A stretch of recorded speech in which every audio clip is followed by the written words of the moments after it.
ঢাকায় $527 কোটি প্রথম সাবওয়ে প্রকল্প দক্ষিণ কোরিয়ার অনুমোদনের অপেক্ষায়। প্রাথমিকভাবে মোট প্রকল্প খরচ ধরা হয়েছে $527 কোটি, যার আওতায় মোট 250 কিলোমিটার দৈর্ঘ্যের 11টি সাবওয়ে রেলপথ তৈরি হবে। প্রকল্প বাস্তবায়নে আগামী 30 বছর সময় লাগবে বলে এই সংক্রান্ত সমীক্ষার প্রাথমিক ফলাফলে বলা হয়েছে। টঙ্গী থেকে সদরঘাট পর্যন্ত ঢাকা মহানগরকে ভূগর্ভস্থ রেল সংযোগের আওতায় আনতে পিপিপির মাধ্যমে 32 কিলোমিটার দীর্ঘ একটি রেলপথ নির্মাণ করার সিদ্ধান্ত নিয়েছে সরকার। সরকারের পিপিপি বা সরকারি বেসরকারি অংশীদারিত্ব কর্তৃপক্ষ এই প্রকল্পে অর্থায়নে দক্ষিণ কোরিয়ার কাছে আনুষ্ঠানিক প্রস্তাবও দিয়েছে।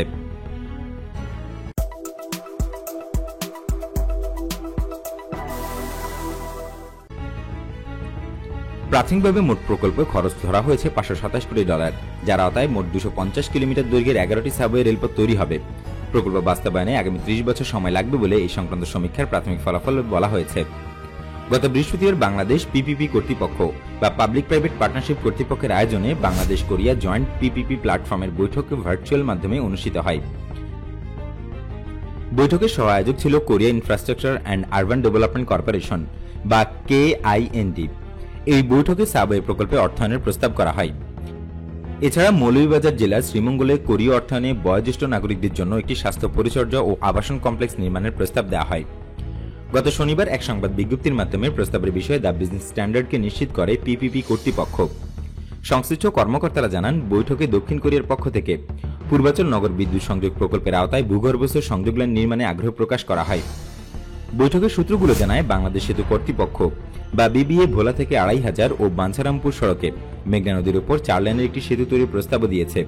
সেতুটি বাস্তবায়িত হলে ঢাকা চট্টগ্রাম এবং ঢাকা সিলেট মহাসড়কের একটি বিকল্প সড়ক সংযোগ স্থাপিত হবে। KIND এ প্রস্তাবে সম্মতি দিয়ে প্রকল্প সংক্রান্ত কাজ এগিয়ে নেওয়ার আগ্রহ প্রকাশ করেছে। বাংলাদেশে অবকাঠামো নির্মাণকারী কোরীয় প্রতিষ্ঠানগুলোর কনসোর্টিয়ামের আওতায় রয়েছে কোরীয় overseas infrastructure and urban development corp বা KIND, দাইজু ইঞ্জিনিয়ারিং অ্যান্ড কনস্ট্রাকশন এবং কোরিয়া এক্সপ্রেসওয়ে কর্প। কনসোর্টিয়ামের আওতায় সেতু প্রকল্পের সম্ভাবনা যাচাই এবং প্রকল্প উন্নয়নের নির্মাণের সত্ত্ব সংরক্ষণ করবে কোরীয় সরকার।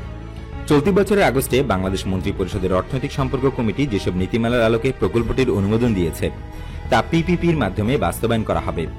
সেতুর নির্মাণ কাজ শেষ হলে টোল আদায়ের মাধ্যমে খরচ উঠানো হবে। মোট খরচ ধরা হয়েছে $100 কোটি।